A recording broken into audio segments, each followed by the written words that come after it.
All right, folks, welcome back. All right, if you were with us in the previous hour and you heard Christopher Hahn of the Christopher Hahn Show, who was on the panel, he came up and I never heard this before.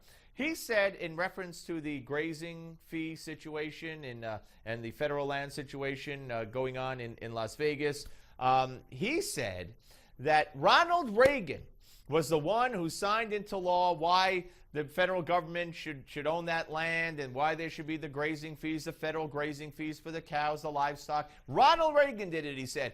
Your hero, Ronald Reagan. Go blame it on Ronald Reagan. It had to be wrong. And Christopher, I'm sorry to say, it was wrong. I go back to a New York Times story from February 17th of 1986. If I could see right, and I can't see the actual 6, but I think it is 6. President Reagan signed an executive order retaining the hotly debated low fees for ranchers whose cattle graze on federal lands in the West. He got criticized by the left because he said it was a favor. They said it was a favor. They wanted him to raise the fees more. He signed an executive order keeping what had been in place for many, many, many years. Ronald Reagan did not invent this. When it came up in the debate with our other guest, and the question was, well, why should the federal government have any say over that anyway? Christopher Hahn said it was Ronald Reagan who did this. Talk about Ronald Reagan doing it. Go ask Ronald Reagan, he said. And Ronald Reagan didn't do it at all. Ronald Reagan kept the fees low. It wasn't something he instituted, and he got criticized for keeping the fees so low, okay? So let's go back in history and find out exactly when it all started, and we could talk about that.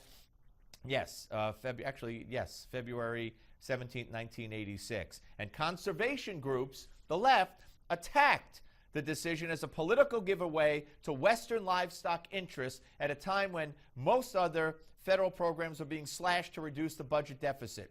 Okay, so this was cattle grazing fees on federal lands in the West. Ronald Reagan signed an executive order keeping the low fees in place, okay, because Congress and others wanted to raise those fees because the fees were already in place. Ronald Reagan did not invent this, all right? So that's for your education, my education, and Christopher Hahn's talking points need to be amended. All right, joining us now, ladies and gentlemen, Susan Ferrechio, the chief congressional correspondent for the Washington Examiner. It's been a while, Susan. How are you? Very good. Thanks for having me on. It's always my pleasure. All right, I just want to start with something. The coverage of this Bundy situation to try now to impugn and contaminate, if you will, every Republican who came to the aid of Bundy in his fight with the government. Now, because Bundy has made these racist comments, they're trying to, well, if you stuck up for him, if you were affiliated with him, if you supported him, then you too must be a racist. And not only you too, but the whole Republican Party must be racist. And it's interesting because one of our panelists in the previous hour, I just want to let you know what he had to say, C. Edmund Wright, pointed out that the governor of the state of Illinois, Pat Quinn, made some remarks that I'll tell you what he said. Quinn is in some hot water with the Jewish community after his campaign tweeted and then quietly deleted several messages urging backers to read an article comparing black Republicans to Jews who collaborated with the Nazis. Now, this gets no press coverage, a sitting governor from Obama's hometown, but a farmer somehow makes the entire Republican Party racist. Yeah, I think there's kind of this double standard. You know, when Democrats make a comment that might be considered insensitive or racially insensitive, they get a pass for it because it's assumed, it was just a malapropism or something. It's something not intended. But Republicans, since the Democrats portray them as overall insensitive to people who live at a lower income level, people who are Hispanic or black, that they are automatically, on the hooks for the comment, and it's racism all over the place. And as for the Bundy comment, as you said at the beginning, definitely being hung on the Republican Party at this point. It's working because everyone's trying to distance themselves from this guy because he made the comment. And in a way, it makes sense because they can't go aligning themselves with him now. He sort of made himself a little bit toxic. You're right. There's a double standard. I completely agree with you. Democrats seem to always get a pass when they make comments like this. But it exists. The problem exists, and Republicans are trying to not lose favor or public opinion. Yeah, well, again, it is a double standard, and it's really incumbent upon, especially when we head to the presidential election, for the candidate to point it out. All right, what's your take, Susan? I'm so anxious to hear this. What's your take on what Boehner did yesterday, mocking those Republicans who are against immigration reform with that little cry, that little Weasley voice, making fun of them? Yeah, well, he kind of views his job as overseeing, a big, diverse, and difficult group. And I know that it frustrates him that he can't get everyone to come together on things, and this immigration issue. He's under a lot of pressure. He's getting the Chamber of Commerce pushing him to do something on immigration, but he's got a significant and vocal pact in his own conference who are not going to sit down and vote for anything like a comprehensive bill. So he's really stuck in a hard place, which is why, Steve, I think we're hearing lots of mixed messages. Let's face it, do either of us know right now what they're going to do on immigration? I think that's because they're not really sure. And I think Boehner's under a lot of pressure, and he was responding to it, by just trying to explain it all away in a sort of bringing some levity to the situation, saying how hard it is to get these guys to go along with things, and that they just, he would like to get everyone to come together, but this group that thinks it's so difficult.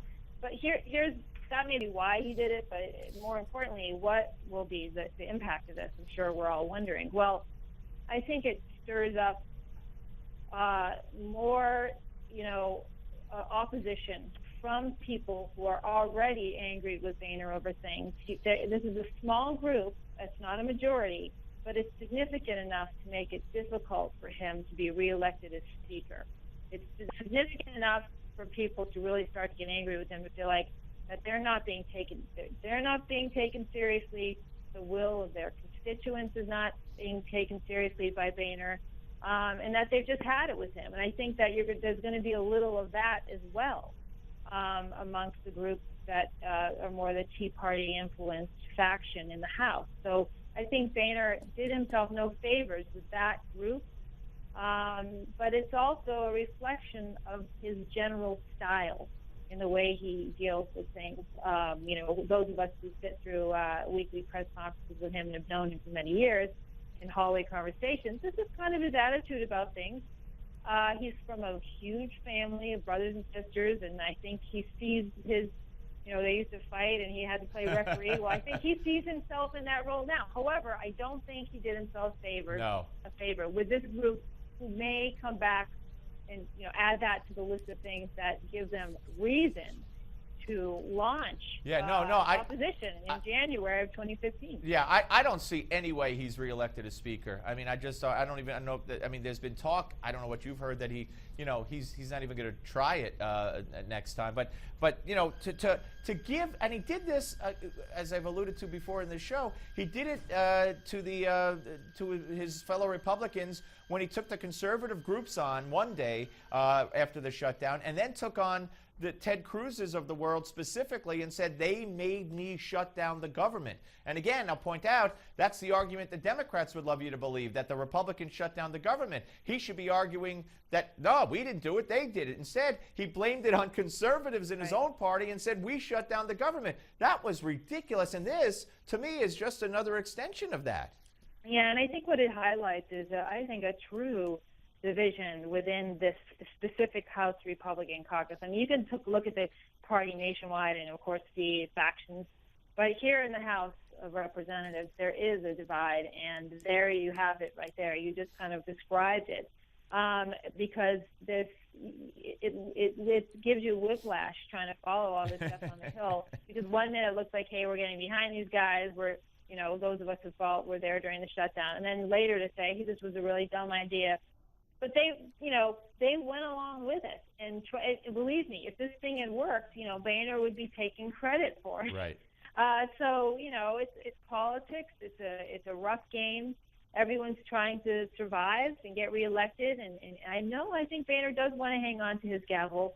I don't see him specifically giving up unless he really sees the writing on the wall, and I don't think it's 100% that this group that will be angry with him will not reelect him. Here's what will be the deciding factor, Steve, and that is, yes, if they put a comprehensive immigration reform bill on the floor, which will require Democrats to pass it, I don't think he will be Speaker in 2020.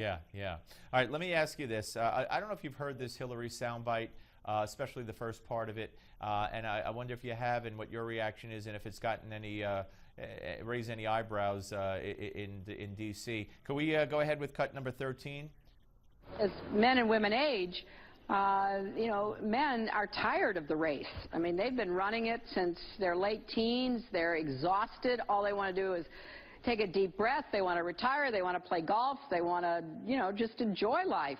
And women are raring to go because they feel like they've fulfilled their responsibilities. Their kids are out on their own. It's now time for them to show what they can do. There's an army of women and frankly a very large group of older women who could make a real difference to America's corporations, businesses, academia, politics, you name it.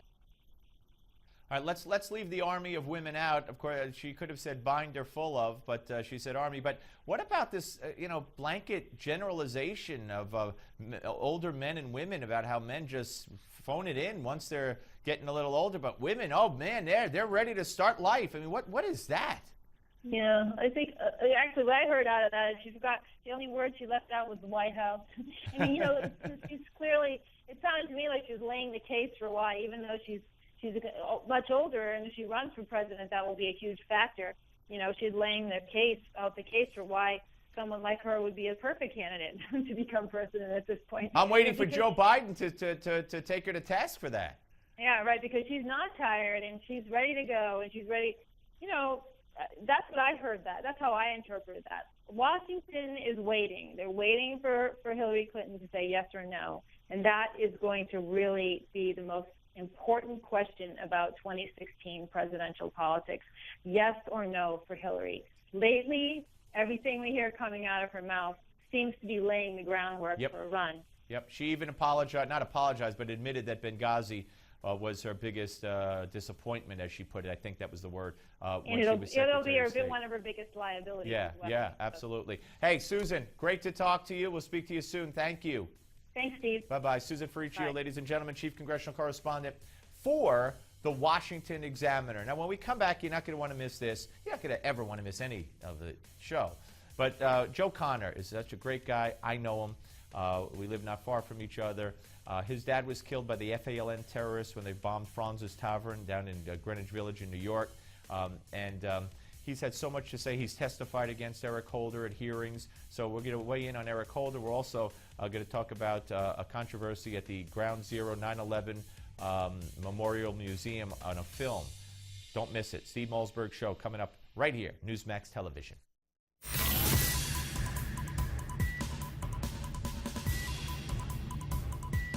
We don't just talk about the news, we talk to those making news. This is the Steve Malzberg Show.